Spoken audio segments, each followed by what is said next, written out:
The story begins with the pipe organ's grand melody that spreads like a concentric circle. Along with the entry of the bride, Edith Rigelhoff walks along the middle of this stiff wedding ceremony, where her beloved groom, the man who will kill her one day, stands. In terms of formality, it was as perfect as a duke's wedding. But nowhere was there the happy, bustling atmosphere of a wedding. The guests of the bride and groom both had gloomy expressions. Her entry was commanded sternly by the priest, who did not know whether he had come to celebrate a funeral service or to preside at a wedding. Despite her mental rehearsals from yesterday's practice sessions, she couldn't help but feel anxious. She moved forward at a slow pace, using her toes to gently tap the hem of her dress, as she had trained to avoid an accidental trip. It was obvious that the stares directed at her were filled with hate, disdain, desire, or disgust. She approached the guy who would slice her neck one day, feeling the flakes of favor so thin that she was unable to feel them. He didn't even glance at her, of course. She must seem to him like a punishment or a curse. Okay, so it seems unlikely that she will be able to build a contented and cozy future with this man. Whether she will be able to have a happy or warm family or a future is quite unclear in this situation, knowing that a man who hates her is going to cut her throat. However, there is no way for her to avert or reject this circumstance in advance.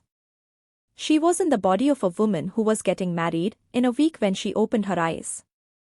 Then she thought of the past life's last scenario, where in front of her studio door, near the steep stairs of a shabby multi-family home, her older brother was standing. Her older brother used to shamelessly ask for money, all the while claiming to have given her support all this time. She claimed by asking him, "Do you even know how much money you have asked me?" Then suddenly she had an odd feeling that made her feel like she was floating. She saw the stairs behind her. As soon as she had realized, she rolled down the steps and struck her head hard somewhere near the top. That was her last recollection of her past life. But when she opened her eyes, she was shocked to be alive. In addition, her body, which ought to have been fractured, or at the very least severely damaged, didn't hurt. She felt considerably more energized than normal. And the room around her was nothing like a medical setting, but it was like the room of the princess that she had seen online. She was astonished, holding her beautiful hair in her hands, when there was a tap on the door. Then the door opened and a slightly spooky-looking young woman. Her attire resembles that of a maid, which cosplayers frequently wear. The maid addressed Edith and reminded her what the day was, and suddenly she recalled the title of a romance novel, Letting Go of the Obsession, that she read overnight yesterday. Edith Rigelhoff, Edith. Where had she previously heard that name? Who is she? Wait, what? Not at all. She recalls. The villainess in the romance book that she finished reading yesterday goes by that name. She tried to calm her racing heart by quickly recalling the novel's contents. It's time for her to gather herself. Luckily, she has a lot of recollections of this novel because she enjoyed reading it. The protagonist of the book, Liz Sinclair, is a lovely, innocent, intelligent girl who resembles the goddess of spring. She is the illegitimate child of a maid and Count Sinclair. The stunning Liz is being harassed by her family after the Count registers her on the family register, in the hopes of one day being able to use her. She is taken with the Duke and Duchess of Ludwig to live as a lady in their household. She then meets Killian, the second male lead, and Cliff, the male lead. Brothers Cliff and Killian Ludwig fall in love with the same woman at the same time and make a concerted effort to win Liz over, despite her feelings. And that's where the obsession of the title work begins. The role of Edith in the story is simple, foolish, and greedy. A foolish villainess who is blinded by love and tainted with jealousy. She plots with her maid Sophia to kill Liz with all her might because she is jealous. She's got a lovely face, a trim figure, fantastic health, a loving family, and a lot of money. Why, though, is she fixated on her husband so much? You should feel thankful if you live in a happy, prosperous, and healthy family. Edith has no idea how content it is to be well and worry-free about money. Right on schedule, Sophia came back and said, "Miss, you are welcome to visit, Master." All right, after taking a deep breath, she followed Edith's memories to Count Regelhoff's office. She greeted a good morning to her father. Calling a stranger your father is odd, but being a rich moron is not hard to do. She can act cute as much as you want, even if you ask her to. But Count Regelhoff's response wasn't at all what she had anticipated. "Isn't it too late for the morning?" he said with his eyes sweeping up and down as though searching for something wrong. It was at that point that she recalled Edith's position within the Regelhoff household. Although she doesn't recall everything that was written in the book, "I Refuse Your Obsession," Edith's privileged upbringing makes her a haughty villain. But based on the memory that suddenly came to her mind, that was only a phony portrayal intended to trick everyone. Count Regelhoff used Edith Regelhoff as his puppet, and nothing more. She showed off the family's money and honor by dressing Edith in elegant gowns and pricey jewelry, all in a haughty manner. Edith's extravagant manner, plump figure, and stunning appearance served as advertisements for the Regelhoff family.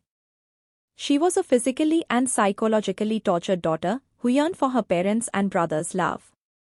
"You can't make a mistake tonight or the Ludwigs will kick us out," said Count Regelhoff sternly, while she was still in disbelief. She answered, "Yes, father." He said he is going to bargain with them to allow 3 of our maids to work for her. She must state unequivocally that she can only trust their family's maids with her body. If they can't even tolerate that much, it would be wonderful to poke fun at their egos. "Are you able to perform well?" She has to act as though she understands what he's talking about even though she doesn't. Her response was ignored by Count Regelhoff, who had been drafting tonight's scenario for a long time, and he began cursing Duke Ludwig. That's when she started to realize why Count Regelhoff was so determined to ruin the Ludwigs. Count Regelhoff and the present Duke of Ludwig had been rivals since childhood. Nevertheless, due to his outstanding actions during the war, Count Ludwig, who at the time was less powerful than Count Regelhoff, was granted the dukedom. Count Regelhoff thought the Regelhoffs had been defrauded of their dukedom. But why must she be the victim of this retaliation? Her freshly created memories told her that Count Regelhoff knew full well that she would be the first to lose her head if anything went wrong, and that she was going to use the son of Duke Ludwig as bait to conceal his evil plans. Why, in both her past and present lives, has her family been like this? What went wrong with her? She forced herself to hold it together, even though she felt like she was about to cry. This is not a family where a daughter can cry and get comforted. However, everything was not lost. She will be leaving this house in a week and finding a place to live in the Duchy of Ludwig, which is the primary location of the original novel. Yes, every villainous possession story starts with a crisis, but as long as she doesn't do things like Edith did in the original, she'll survive. She decided what she wanted to do and got ready for the dinner that the two families were having. She had the best of intentions, but the Ludwig mansion's grandeur overcame her. She was impressed by Regelhoff Mansion, but a duke is beyond compare. Because winning a war against a neighboring country was a great event, the mansion is extraordinarily spacious and expensive. Is it any wonder Count Regelhoff was so jealous if the Ludwigs, who were less wealthy than him, were given a mansion like this? The gap was significant enough for her to believe so. It was undoubtedly more than just a mansion. She is not sure, but she is sure he received more, such as gold coffers and properties. In any case, she didn't care. It's even more important that she avoid getting beaten up for interfering with the negotiations today. Trying not to reveal her anxiety, she took a slow, deep breath and followed her brother Shane Regelhoff and Count Regelhoff.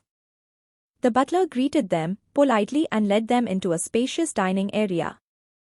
The Ludwig family is seated at one end of a long, rectangular table. She was surprised to see characters that she had only imagined or read about from the writer's description. When she saw Count Regelhoff, she didn't give it much thought, but when she saw the main characters from the original novel, she got excited. That's Duke Axel Ludwig next to Duchess Jocelyn Ludwig.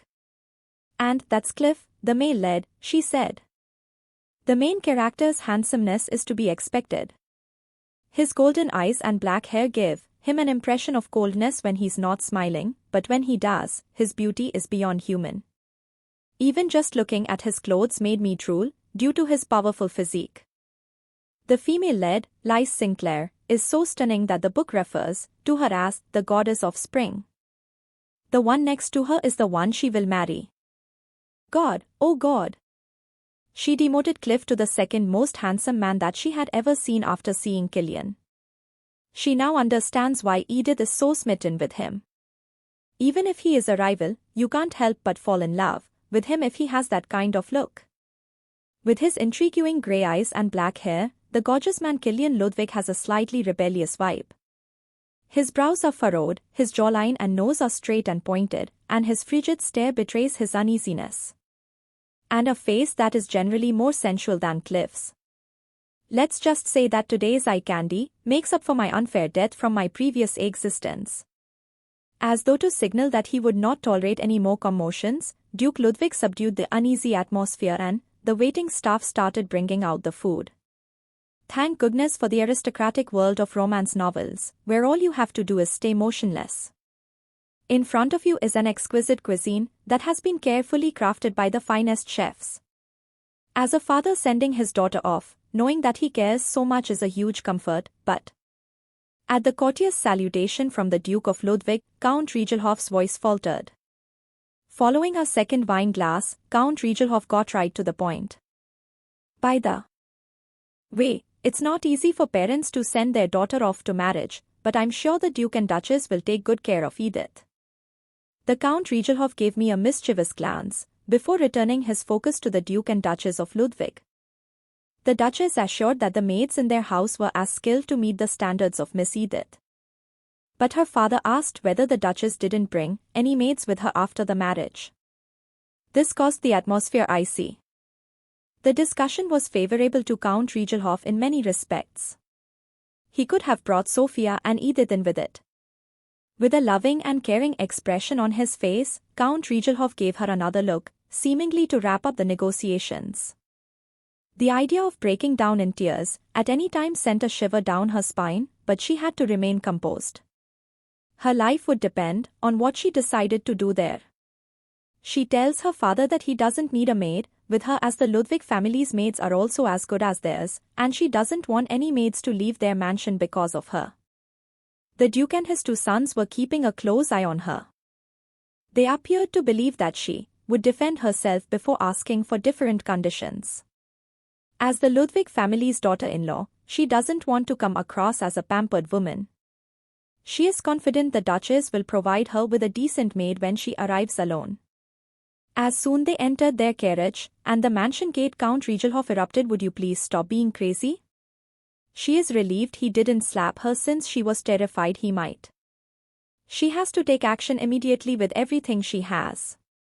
She asked her father whether he had seen Duke Ludwig's expression after her father mentioned bringing the maids. When he mentioned bringing the maids along, he immediately understood what they meant. And if it becomes an obvious demand, what she can do? Hearing his daughter, who was always so adept at following his instructions, speak up and utter something completely unexpected must have seemed weird. She couldn't give up now, though. Bringing in a maid seems pointless if you've already raised suspicions. She would prefer not to have one, because there will be more curious eyes around her. That's the case. This marriage's main goal was to allay their fears. Initially, they need to lessen the sharp awareness they have placed upon them.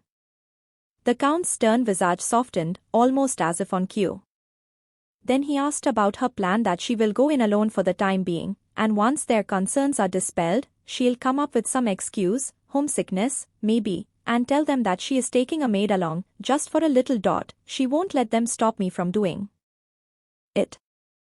She told her father to not ruin the things of being impatient.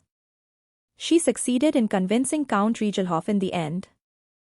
The blade that was aimed at her throat seemed to have shifted 10 centimeters away from her.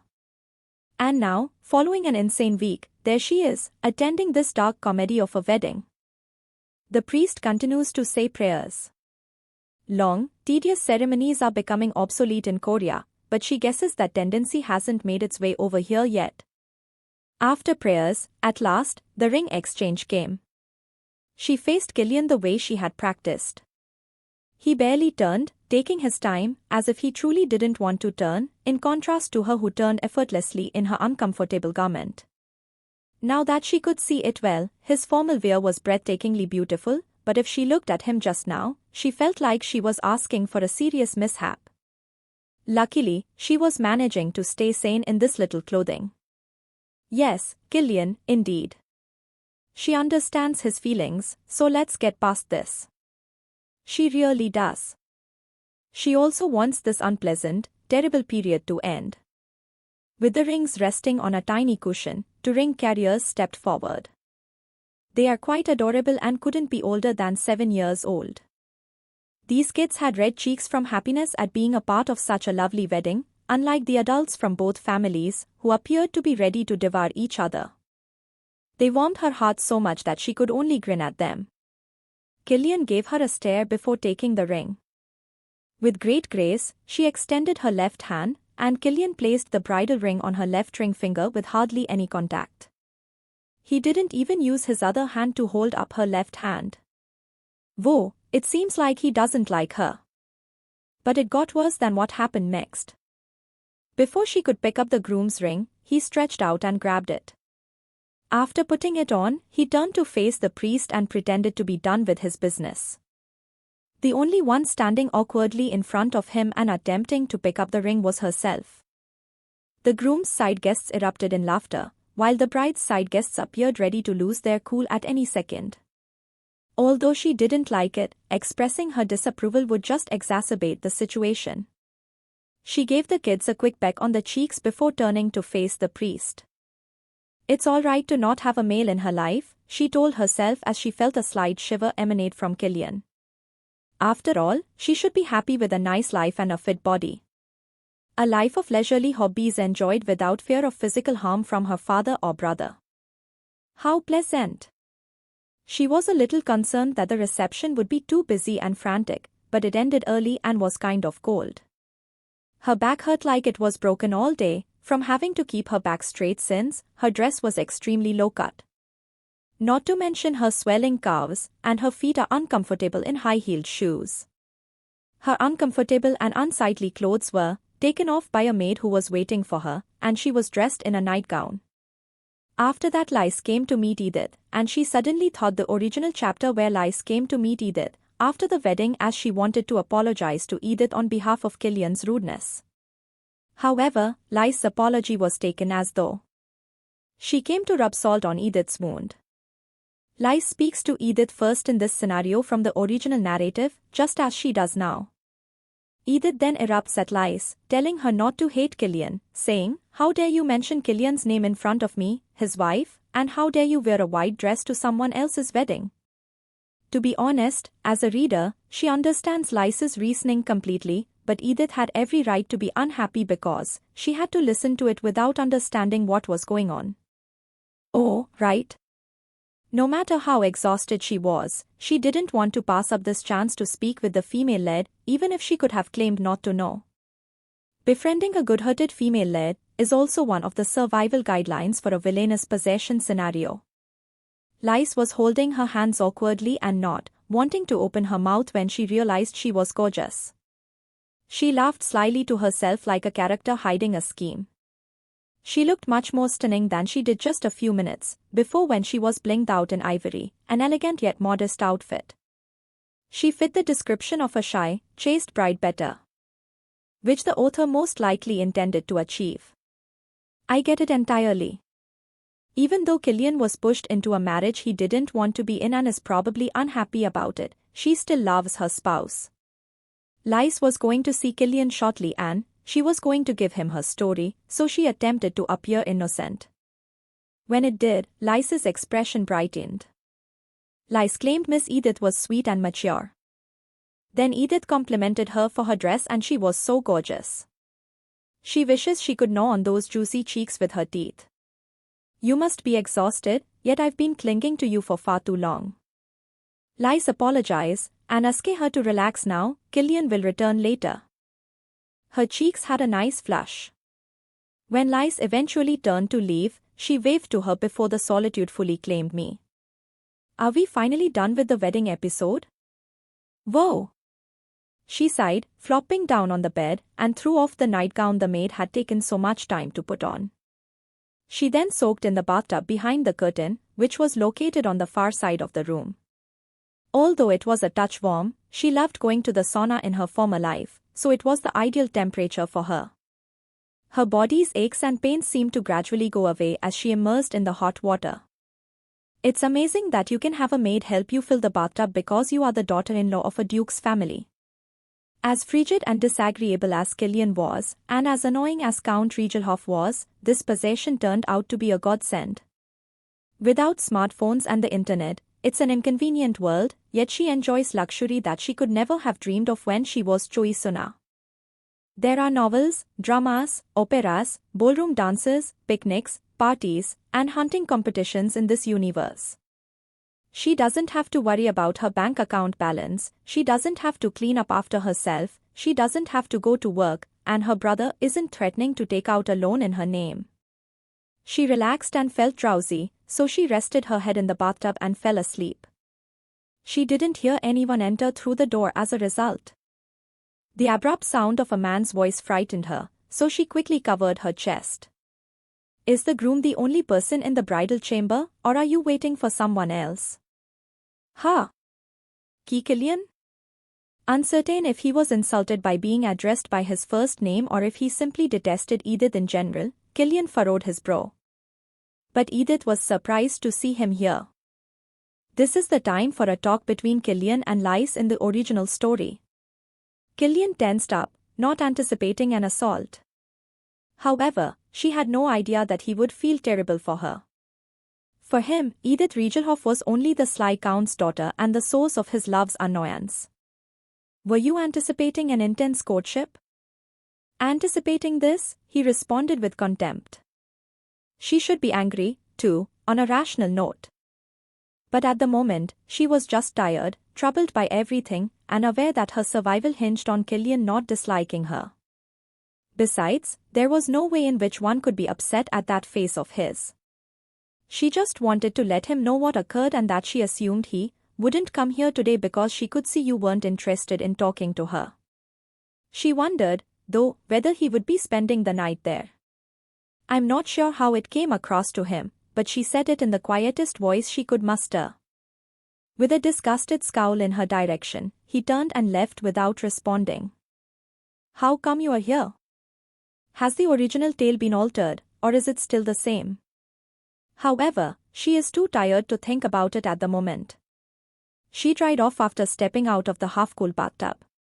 She is going to have a restful night's sleep in that cozy bed without any worries. And Killian encountered Lys and talked with her, that he and Edith have no plans for the night. Which Lys confused, and Killian laughed. Lys, you have a problem believing that everyone is good. However, Miss Edith is a decent person. And at the dinner a week ago, she was extremely kind to Lys. Lys claims that Edith is sweet and she treated her kindly today. Killian disagreed with Lys, regardless of how affectionately she described Edith. Count Regelhoff is a guy who, despite his outward appearance of gentility and culture, is a serpent. His daughter could never be normal after having grown up under such a father. Edith came to the duchy to assist her father in his work, even though he now acts as though he is unaware of the irony of it all. To stop Count Regelhoff from traveling around freely, he had to marry her, but Killian had no intention of making the union last. Killian considered this, he clenched his molars, and Lys furrowed her exquisite forehead, casting a worried glance at him. Killian's eyes darkened immediately to ferocious. Lys bit her lip and let out a long, heavy sigh, and told him that Miss Edith complimented her on her attire as she was seeing her out the door. She was pleased at the moment as she assumed it was just a compliment. Lys fussed about her dress's hem. Killian had bought her the dress she was wearing today because he wanted her to wear it to his wedding. Killian had persuaded her to wear a white dress to the wedding despite her objections, telling her that it was ivory rather than white. She reasoned that it would be acceptable to wear something more modest because Edith's dress, which is white with a lot of gold threads, is far more dazzling than this one. If Edith meant to be ironic when she said, "Your dress looks great on you," then she must have looked silly for smiling so broadly in front of her, without understanding what she was saying. She asked him to take good care of her because she has arrived here by herself, didn't know anybody else, and just trusts you. But Killian was heartbroken by Lys's care for Edith. She knew his heart, Killian was sure of it. Lys was unable to voice her thoughts regarding this marriage. Perhaps this was her attempt to calm his fears. She tells him to be good to Edith, and just as she's about to kiss her, Cliff shows up and interrupts. Killian takes her wrist and asks her if she means it. Ultimately, Killian leaves Lys with Cliff and withdraws to his room to drink away his grief. The next morning, Edith was, of course, expecting to feel as though her body might explode, but it was tolerable. Whoa, this is a healthy person with the stamina of a 22-year-old. As must be a basic fitness issue rather than an age issue because she wasn't even as fit when she was 22. This is excellent. She adores it. After everything she went through yesterday, she is overjoyed that she didn't become ill. Because, as they say, a healthy body leads to a healthy mind, the fact that she wasn't in agony helped her see the situation more favorably. She could be able to live as a cherished daughter-in-law if she does well. Her in-laws won't be the same, even though her spouse went crazy for someone else. When she got married, she was informed that she would detest her in-laws, but as long as they loved her, it didn't matter. Alright, let's say hello to them first. She didn't think any in-laws would mind their daughter-in-law welcoming them the morning after the wedding, even though it was kind of a Korean custom. Furthermore, isn't it one of the possessed villain's survival criteria in a romance story to win the primary supporting character over? To survive in the Rudvig household, the opinion of the Duke and Duchess is much more important than Killian's.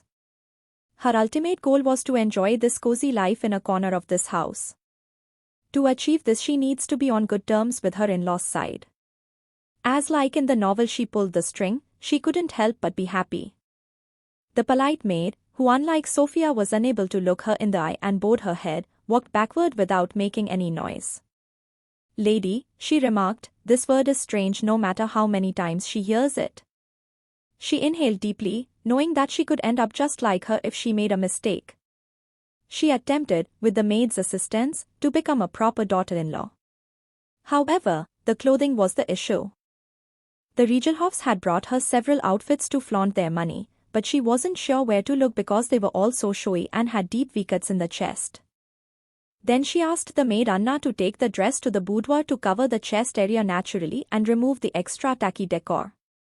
Anna quickly snatched up the dress and hurried to the boudoir. She became aware of how poorly she had been treated by Sophia, the Riegelhoff's maid, when she saw her submissive demeanor. Well, she guessed she was the Riegelhoff's pet dog to her. Merely an attractively attired individual, but hardly more than a dog. To have left Sophia behind was a fortunate turn of events. A noble couple would rummage through their first night's bedding in some romance books and look for rose petals.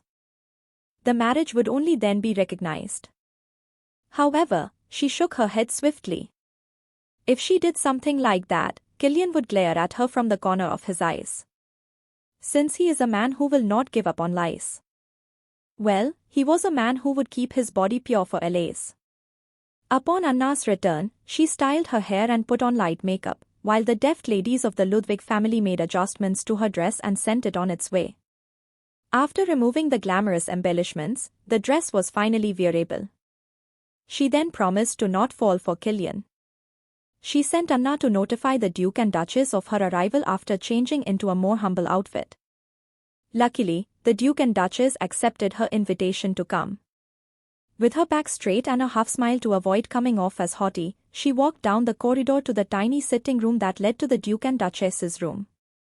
In the parlor, the Duke and Duchess of Ludwig were preparing tea while wearing casual attire.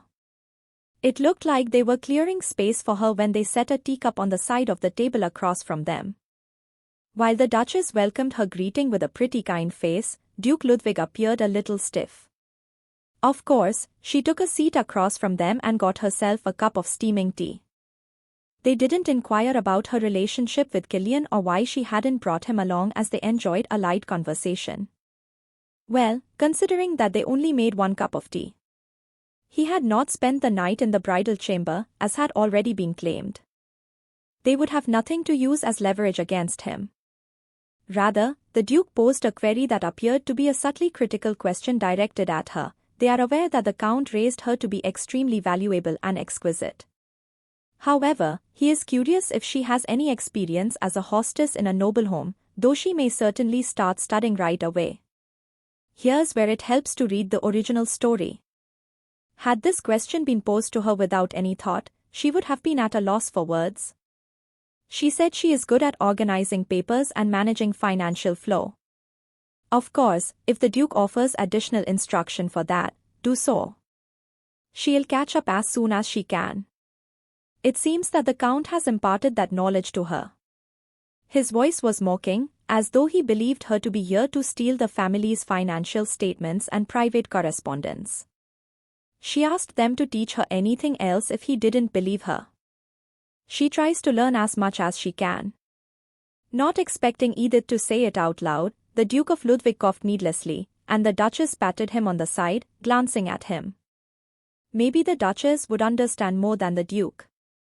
She said she was happy to hear that she has been learning about accounting and organizing documents, and asked her help her with her work starting in 2 weeks, the Duchess said, with a smile on her husband's behalf. It shouldn't be too challenging. You can begin next month if you would like to take a break, she said. She then asked the Duchess to assign someone to her to look around the mansion. As Killian is busy she resolves to avoid running into him as much as possible in the future, so she doesn't need Killian's help. Nevertheless, it's not as if he would have volunteered to do it in the first place.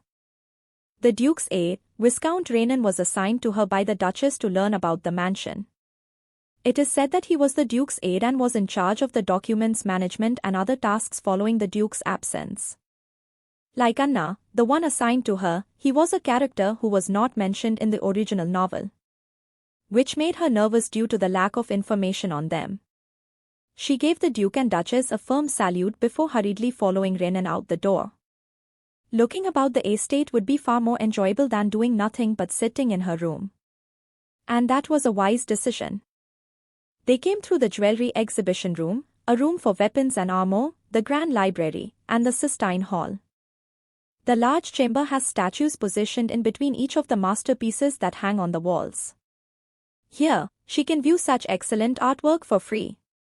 In her former life, she couldn't go to the city museum, even if there was an exhibition she was interested in, since she didn't have time or couldn't pay the entrance price. Even though not all of these sculptures and paintings were hers, her heart skipped a beat when she gave it some attention. At least she now has a place to go when she is bored, although there are so many other interesting places. She became happy and eager since she had so much to do.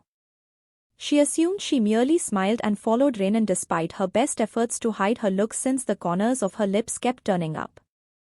Due to the size of the estate, she cannot see everything in a single day.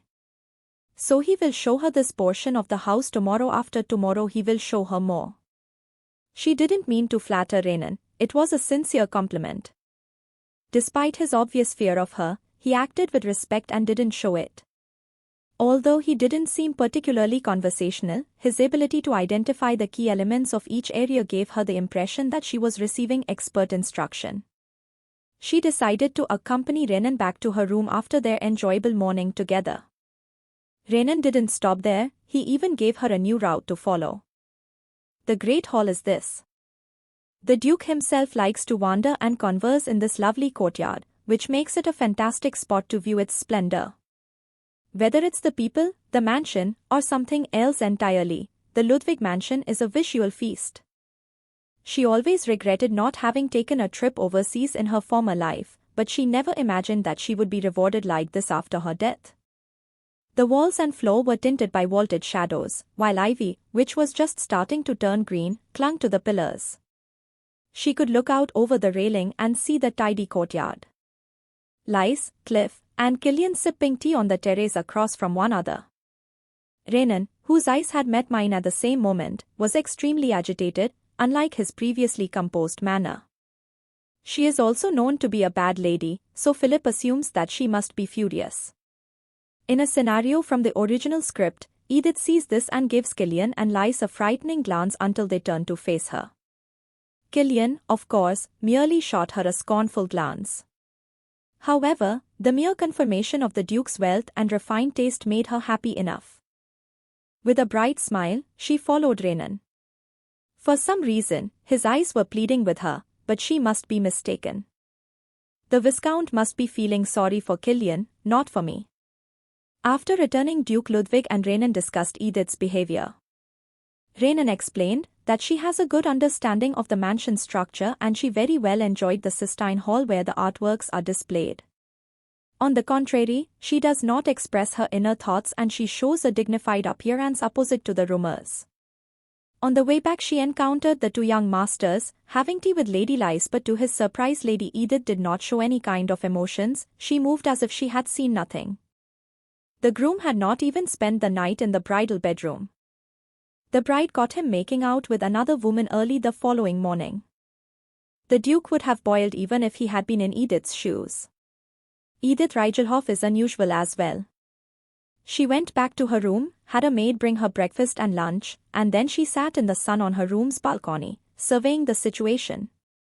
Even though she had already given up a lot in this book, she had the impression that she would have to work hard to get by. Though Lys Sinclair's life was difficult before moving to the Duchy of Ludwig, she is meant to be the female lead in this story. She was severely bullied by the Sinclair family's kids, who did not accept her as a sibling and saw her only as a plaything. Afterward, the Sinclairs welcomed the Duke and Duchess of Ludwig, who showed an interest in Lys after she prevented the Duchess from falling off her horse. The Duke and Duchess were incensed that the young, naive Lys was being abused upon learning of her difficult upbringing. As a result, they obtained Lys's rights in exchange for a sizable loan to the Sinclair family. Lys therefore took on the Sinclair's surname, but the Sinclairs were unable to assert any rights over her, including paternity. Lys is a character who has all the luck in the world in a sense. She could so easily avoid her fate with Lys on her side.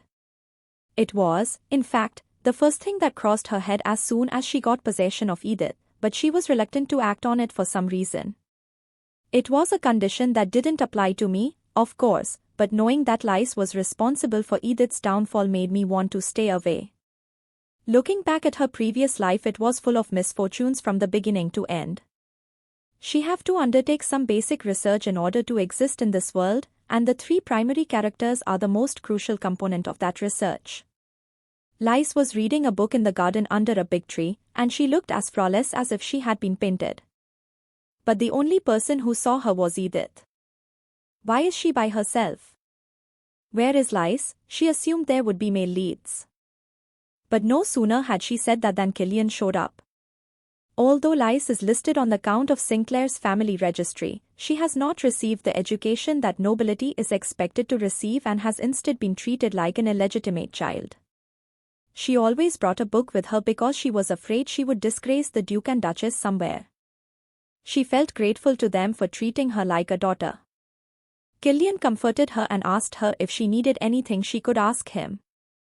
It was a different kind of comfort than Cliff's, but if I were Lys, I would have been more grateful to Killian.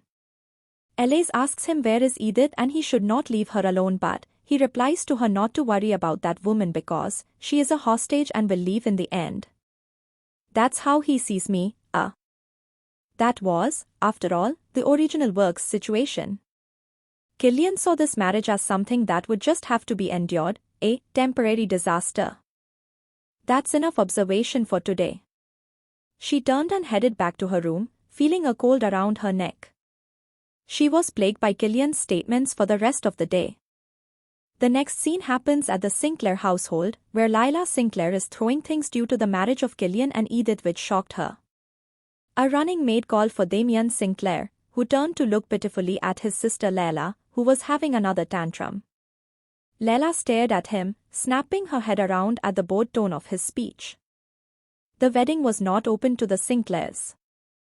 The explanation offered was that they intended to have a small, private ceremony, but Count Sinclair's pride was crushed and the Duke's closest confidants were there. Layla is nearly insane because the bride is the Count of Rigelhoff's daughter. Leila has long harbored feelings for Killian, and the Riegelhoffs had a strained relationship with the Sinclairs. Seeing Edith act so haughty about being the soon-to-be daughter-in-law of House Ludwig made her sick to her stomach. Leila's face flushed with anger and shame. Damien didn't seem all that offended. In fact, there was an oddly relaxed look on his face.